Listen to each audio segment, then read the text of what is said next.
بسم اللہ الرحمن الرحیم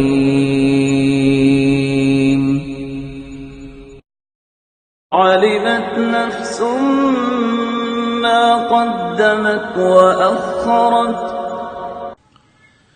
کامیابی، سعادت، خوشبختی اور بختوری یہ انسان کی تڑپ بھی ہے، خواہش بھی ہے، اور ہر انسان اپنی زندگی کا ہدف بھی سمجھتا ہے.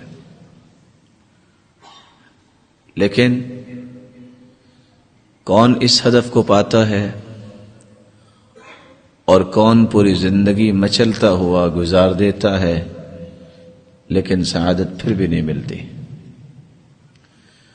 قرآن مجید میں اللہ رب العزت نے سب سے بڑی سعادت اور سب سے بڑی کامیابی اور خوش نصیبی کا تذکرہ کرتے ہوئے فرمایا ہے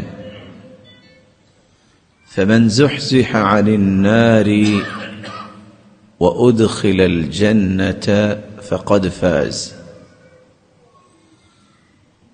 سب سے بڑی کامیابی اور سب سے بڑی سعادت یہ ہے کہ کسی کو جہنم سے بچا کر جنت میں داخل کر دیا جائے اور اس کی زندگی ایسی بارونق ہو، خوشیوں سے لبریز ہو، اس کی ہر پریشانی کو اللہ تعالی اس کے لیے خوشی بنا دے. یہ اس وقت تک ممکن نہیں جب تک رسول اللہ صلی اللہ علیہ وسلم کے بتائے ہوئے اصولوں کے مطابق اپنی زندگی کے زاویوں کی ترتیب نہیں دیتا. آج ہماری گفتگو کا محور یہی چند اصول ہوں گے. کامیاب زندگی اور سعادت کی زندگی گزارنے کے لیے سب سے پہلا اصول یہ ہے المداومۃ علی الفرائض. فرائض پر مداومت اور ہمیشگی یہ میری دنیا کی لذت اور میری آخرت کی کامیابی ہے. یہی وجہ ہے صحابہ کرام کی زندگی میں سب سے واضح ترین پہلو جو ہمیں ملتا ہے وہ ہے فرائض کی پابندی.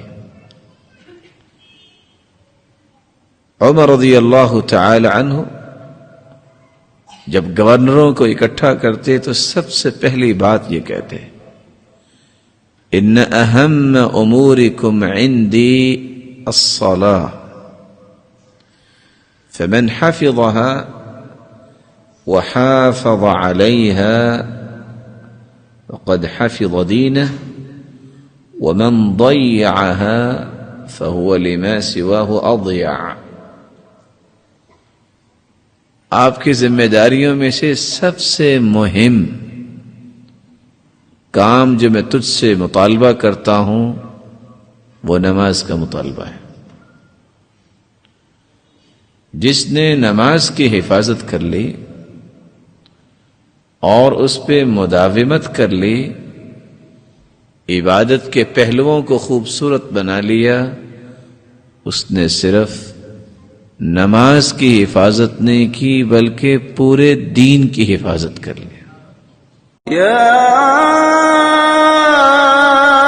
ایھا الانسان ما غرک بربک الکریم